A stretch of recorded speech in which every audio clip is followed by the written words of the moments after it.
السلام علیکم۔ آج ذکر ان کا مولانا عامر بلبیر سنگھ، جن کو آپ سبھی جانتے ہیں۔ آج وہ ہمارے درمیان نہیں رہے۔ زمیں کھا گئی آسماں کیسے کیسے، بہت افسوس کے ساتھ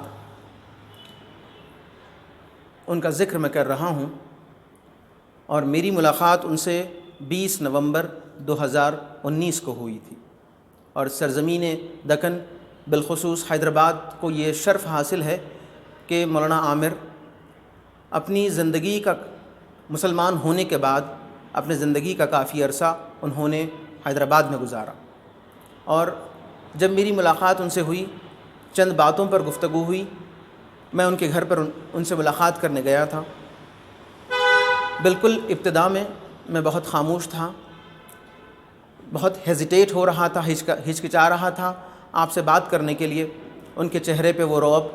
اور وہ بزرگی، وہ داڑھی، وہ چہرہ، وہ بالکل اللہ، انہیں دیکھ کر کوئی یہ کہہ سکتا ہے کہ دیکھ کر خدا یاد آ جائے، اللہ کی یاد آ جائے، ایسا بالکل ان کا نورانی چہرہ۔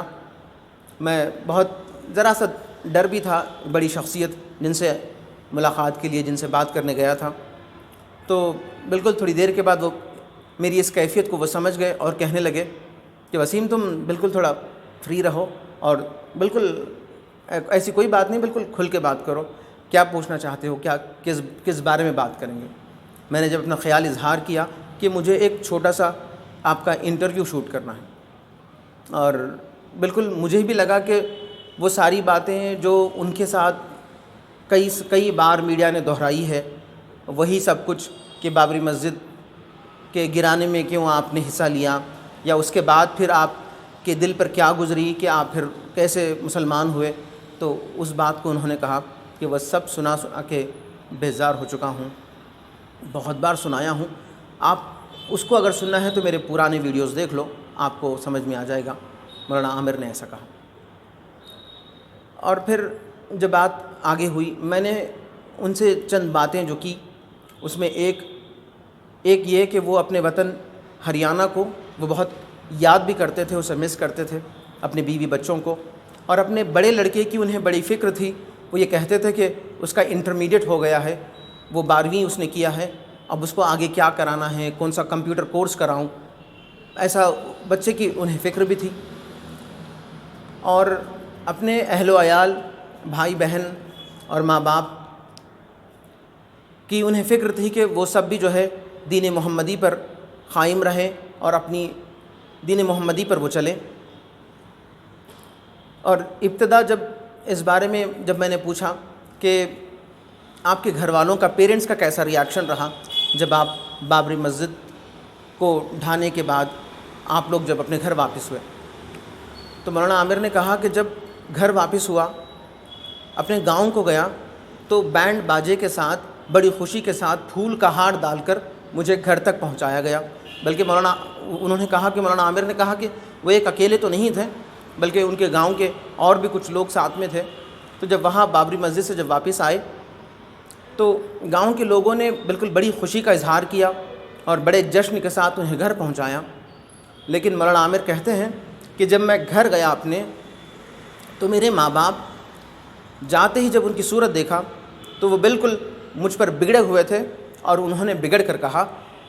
مولانا عامر کے والد اور والدہ نے اپنے بیٹے مولانا عامر بلبیر سنگھ سے بگڑ کر کہتے ہیں کہ کسی کی عبادت گاہ کو تم کیسے ڈھا سکتے ہو، کیسے دوسرے کی عبادت گاہ کو ڈھا سکتے ہو، وہ بھی خدا کا گھر ہے، مندر بھی خدا کا گھر ہے، مسجد بھی خدا کا گھر ہے، کیسے تم کسی کی عبادت گاہ کو ڈھا سکتے ہو، کیسے تم نے اس میں حصہ لیا۔ اور اس ناراضگی کا اور اس غصے کا عامر بلبیر سنگھ کو دیکھنا پڑا، ان کے والدین کا۔ وہ یہ کہہ رہے تھے کہ وہ بالکل ناخوش تھے اس عمل سے۔ بظاہر پورا گاؤں یا جتنے بھی لوگ اس کی تائید میں تھے، یا جو بھی لوگ تھے، وہ سب خوش تھے، لیکن مولانا عامر نے کہا کہ میرے والدین دونوں اس بات سے سخت ناراض تھے، اور انہوں نے اس بات کا بھی اظہار کیا، تمہیں ان چیزوں میں حصہ لینا ہی نہیں چاہیے تھا۔ انہوں نے کہا کہ وہ بات مجھے بھی، اب ان کی ناراضگی اور ان کا غصہ دیکھ کر مجھے بھی وہ بات بڑی ناگوار گزری۔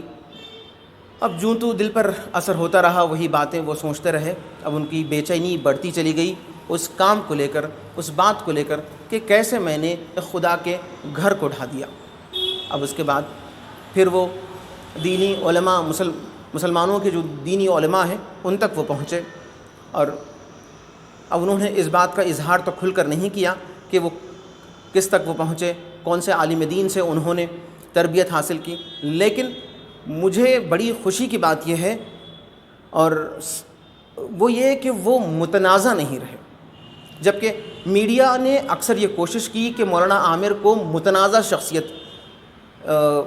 بنانے کی چند موضوعات کو لے کر، لیکن مولانا عامر اپنی باقی زندگی، جب وہ مسلمان ہوئے تو اپنی باقی زندگی انہوں نے بالکل دین کی خدمت میں گزاری، اور مساجدوں کی تعمیر میں، اللہ کے گھر بنانے میں انہوں نے اپنے زندگی کو صرف کی۔ اور مجھے اس موقع پر وہ مصرع بھی یاد آتا ہے کہ کعبے کو مل گئے پاسباں صنم خانے سے، بالکل وہ مصرع آج صادر ہوا، اور بہت وہ سچا مصرع ہے کہ ہم اور آپ اللہ کے دین کی خدمت اور اس کے دین کا کام ہم اور آپ کریں یا نہ کریں، لیکن خدا جس کو چاہتا ہے، جسے پسند کرتا ہے، ان اپنے بندوں سے وہ اپنے دین کا کام بالکل لے لیتا ہے۔ اور اس کی ایک مثال مولانا عامر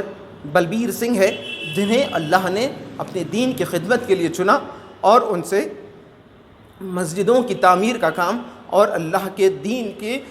دین کو آگے بڑھانے کا کام اللہ نے مولانا عامر بلبیر سنگھ سے لیا۔ اور ان سے ملاقات کے بعد، مولانا عامر سے ملاقات کے بعد بالکل میں نے بھی اپنے دل میں یہ بات کو ٹھان لیا تھا کہ میں بھی، چونکہ ان سے ملاقات کے بعد بہت متاثر ہوا، اور میں نے بھی یہ سوچ لیا تھا کہ میں مولانا عامر کو اپنا رہبر بناؤں گا اور ان سے کچھ مشورے لوں گا اپنے زندگی میں، یا کچھ حالات جب بھی آئیں گے تو میں اپنی بات کو، میں نے یہ سوچ لیا تھا کہ مجھے کوئی ایک رہبر، ایک اچھے ساتھی مل جائیں گے، چونکہ ان کا خلوص ہی ایسا تھا کہ ان سے کوئی ایک بار ملتا تو بالکل وہ غیریت سے یا نئے پن سے بالکل بات نہیں کرتے، بالکل اپنائیت سے ایسے بات کرتے جیسے کہ برسوں سے ہماری ان سے ملاقات ہے۔ تو لیکن خدا کو یہی منظور تھا کہ وہ آج اس دنیا میں نہیں رہے، وہ ہم سب کو چھوڑ کر چلے گئے، لیکن انہوں نے یہی پیغام ہم کو دیا کہ ہم اللہ کے گھروں کو آباد کریں اور دین محمدی کو پورے عالم انسانیت تک پہنچائے۔ اور کہیں میڈیا بھی یہ کوشش کرتی تھی کہ ان کو دینی علماء کے خلاف یا مسلمانوں کے جو لیڈرز ہیں ان کے خلاف کہیں نہ کہیں ایک ورسز دونوں کو، بالکل ایک نام حیدرآباد کے ایم پی اسد الدین اویسی کا بھی ہے کہ میڈیا نے کبھی کوشش کی کہ مولانا عامر بلبیر سنگھ اسد الدین اویسی کے خیالات کے خلاف ہے یا ان کے خلاف ہے، لیکن جب میری اس موضوع پر بات ہوئی تو انہوں نے کھل کر کہا کہ یہ میڈیا کر رہی ہے، لیکن ہمارے درمیان اسد الدین اویسی اور مولانا عامر بلبیر سنگھ کے درمیان بالکل کوئی اختلاف نہیں ہے۔ مولانا عامر نے کہا کہ اسد الدین اویسی اپنا کام کر رہے ہیں اور میں بالکل اپنا کام کر رہا ہوں، ان کا کام سیاسی ہے، وہ اپنے سیاسی طور پر اپنا کام کر رہے ہیں، اور میرا کام جو ہے، چونکہ انہیں تربیت دین کے کام ہی کی ملی تھی، اور وہ بالکل ان کے سامنے بالکل ایک ہی نظریہ تھا، وہ یہ کہ دین کی دعوت لوگوں تک پہنچائے، اور دوسرا اللہ کے گھروں کو، مسجدوں کو تعمیر وہ کرے۔ انہوں نے بالکل اپنا راستہ سیدھا سا چن لیا تھا، اور ان کی نظر اپنے ایک ہی راستے پہ تھی، اور وہی انہوں نے چن رکھا تھا۔ اور کہیں نہ کہیں ان کو کسی مسلم لیڈر سے، کسی مسلم علماء سے، یا مسلمانوں کے درمیان جو چھوٹی چھوٹی باتوں پر جو اختلافات ہیں اس کا بھی وہ کہیں ذکر نہیں کرتے تھے، بالکل انہوں نے کہا کہ ہمیں ہمیشہ لارجر پکچر کو سامنے رکھنا ہے، لارجر کینوس کو دیکھنا ہے، جو دین کے جو فرائض ہیں انہیں پر ہم نظر رکھیں، چھوٹے چھوٹے اختلافات کو کبھی دل میں نہ لائیں، بلکہ ہندو مسلم ایک جہتی کہ وہ علمبردار بھی تھے۔ جب بھی ہندو مسلم پر بات وہ ہوئی، انہوں نے یہی کہا کہ وہ لوگ جو بھی ہیں ان کا تذکرہ کرنے کی ضرورت ہی نہیں ہے، جو ہندو مسلم سکھ عیسائی کو بانٹنے کا کام کرتے ہیں۔ ہمیں اور آپ کو ان کا یہی پیغام ہے، ہمیں اور آپ کو مسلمانوں کو، جتنی بھی قومیں ہندوستان میں رہ رہی ہیں، ہندو، مسلم، سکھ، عیسائی، ہم سب کو ایک ہو کر رہنا ہے، ہندوستان کو اور ہندوستان کی طاقت بننا ہے۔ یہی مولانا عامر بلبیر سنگھ کا پیغام تھا۔ اور آج اس ایک چھوٹے سے ویڈیو کے ساتھ میں آیا ہوں، جہاں پر میں اس اپنے ویڈیو کے ختم کے بعد مولانا عامر بلبیر سنگھ سے جو میری ملاقات ہوئی، جو چھوٹا سا ویڈیو میں نے جو شوٹ کیا، وہ بھی اسی کے ساتھ جوڑ دیتا ہوں تاکہ آپ اس کو پھر سے ایک بار دیکھ لیں۔ اور اللہ مولانا عامر بلبیر سنگھ کو کروٹ کروٹ جنت نصیب کریں، انہیں جنت کے اعلیٰ مقامات میں عطا کریں اور ان کی خبر کو نور سے منور کر دیں۔ آمین، جزاک اللہ، شکریہ۔ السلام علیکم۔ آج ہم حاضر ہیں ایک جانی مانی شخصیت مولانا عامر صاحب، جو ان کا پرانا نام تھا بلبیر سنگھ، وہ RSS کی سنگ سے جڑے رہے اور بابری مسجد جو ڈھائی گئی اس میں وہ شامل تھے، لیکن آج اللہ نے توفیق دی، ہدایت دی، اور وہ ہمارے ساتھ آج موجود ہیں۔ مولانا عامر کے نام سے، اور میں حضرت ہی سے درخواست کرتا ہوں کہ آگے کی بات وہ اپنی زبانی میں کہیں۔ السلام علیکم ورحمۃ اللہ وبرکاتہ۔ ناظرین، آپ سے ملنے کی اللہ نے جو موقع دیا ہے، اس کو مفید بنانے کے لیے